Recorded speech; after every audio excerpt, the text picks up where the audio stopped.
जाते बाबुलनाथ मंदिर. बाबुलनाथ मंदिर आलं ग्रँड रोड इथे बघा लिहिलं इथे आम्ही लोक जाणार आहे आणि आम्ही लोक आज खूप एन्जॉय करणार आणि आमच्यासोबत तुम्ही सुद्धा एन्जॉय करत चला.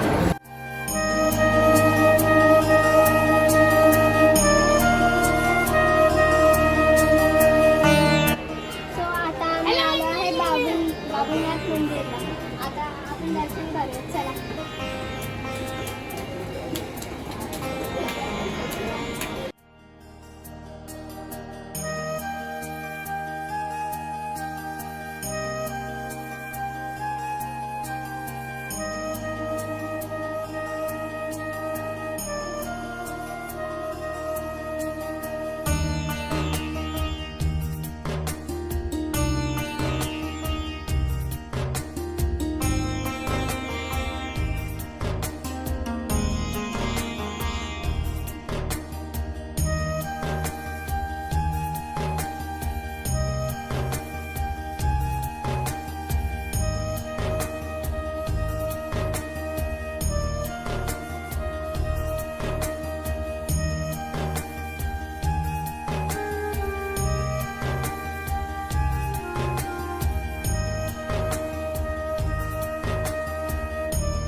तुम्ही मंदिर तर बघितलं. आता आम्ही तुम्हाला दर्शनाचा व्हिडिओ नाही दाखवू शकलो कारण की तिथे खूप जास्त दर्शन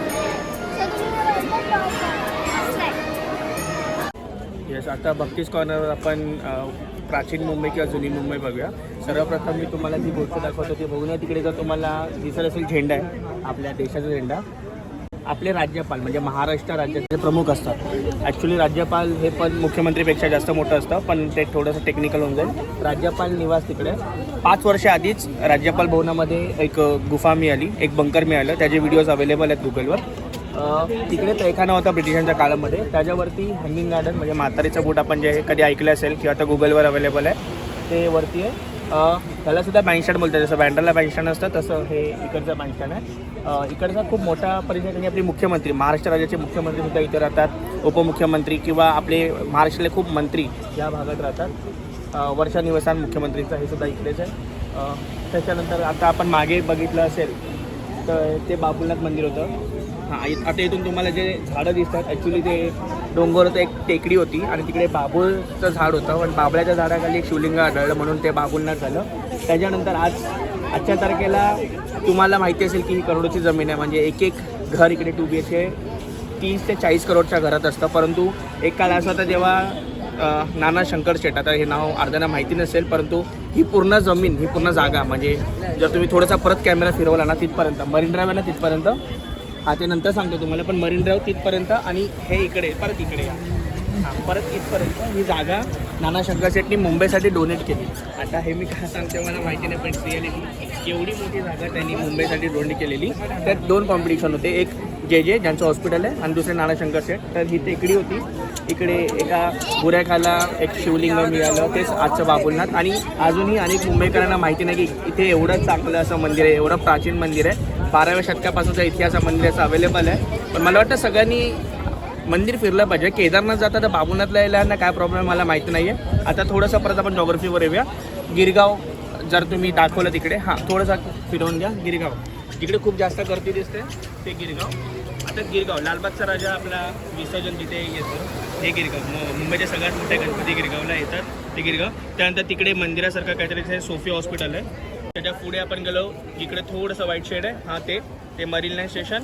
तिकडे छोटासा एक फ्लायओव्हर दिसेल मुंबईतला पहिला फ्लायओव्हर मरीन ड्राईव्ह. त्याच्या पुढे ज्या हेडलाईट दिसतात तुम्हाला हा वानखडे स्टेडियम तोच आहे, तो वानखडे स्टेडियम. त्याच्यानंतर तो तिकडे राजाबाई टॉवर म्हणजे तुम्हाला झूम करावं लागेल. त्यानंतर SBI, त्यानंतर एअर इंडियाची बिल्डिंग आहे, त्यानंतर ट्रायडंट हॉटेल, ओबेरा हॉटेल, ताज हॉटेल, तिकडे गेटवे ऑफ इंडिया, त्याच्यानंतर नरिमन पॉईंट, अफगाण चर्च आणि त्या साईडला आपण गेलो होतो अलिबाग. हा संपूर्ण ॲक्च्युली मुंबईचा परिसर होता. अलिबाग हा जिल्हा होता, खरं तर मुंबई जिल्हा नव्हता, अलिबाग जिल्हा होता. तिथपासून खरं तर इतिहास सुरू होतो. अफगाण चर्च, नरिमन पॉईंट, वानखडे, तिथे CCI म्हणजे ब्रेबॉर्न स्टेडियम, इथून पूर्ण फिरून गिरगावची चौपाटी, तिथे लालबाग सरायचं विसर्जन होतं. तिथून एक टॉवर जर तुम्हाला दिसला तर आपले जे अंबानी आहेत, देशातले सर्वात महत्त्वाचे आणि मोठे व्यक्ती, एशियातले सर्वात श्रीमंत व्यक्ती, त्यांचा बंगला किंवा त्यांची बिल्डिंग तिकडे आहे. आणि ती बिल्डिंग त्यांनी ह्या शेपला बनवली आहे कारण की त्यांना त्यांच्या बिल्डिंगमधून बाबुलनाथ मंदिर बघायचं असतं. म्हणजे आता तुम्हाला नाही दिसणार गर्दीमध्ये, परंतु त्यांच्या बिल्डिंगचा एक कोपरा बाबुलनाथ मंदिरला टच होतो, म्हणजे दिसतो. इथपर्यंत इतिहास आणि इथपर्यंत भूगोल या जागेचा आहे. सो आय होप की तुम्हाला या 2 मिनिटात थोडीफार माहिती मिळाली, परंतु इकडे आलं तर तुम्हाला बऱ्यापैकी मुंबई कळेल. बोल. सो आता तुम्ही बघितलं की काका काय बोलले, तो ते खरं आणि ते समुद्र आहे, तो मला खूप मस्त वाटला. एकदा तुम्ही पण समुद्र बघा.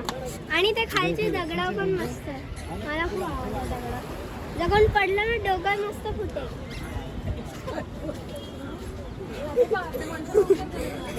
चला बाय बाय. आता हा व्हिडिओ संपला.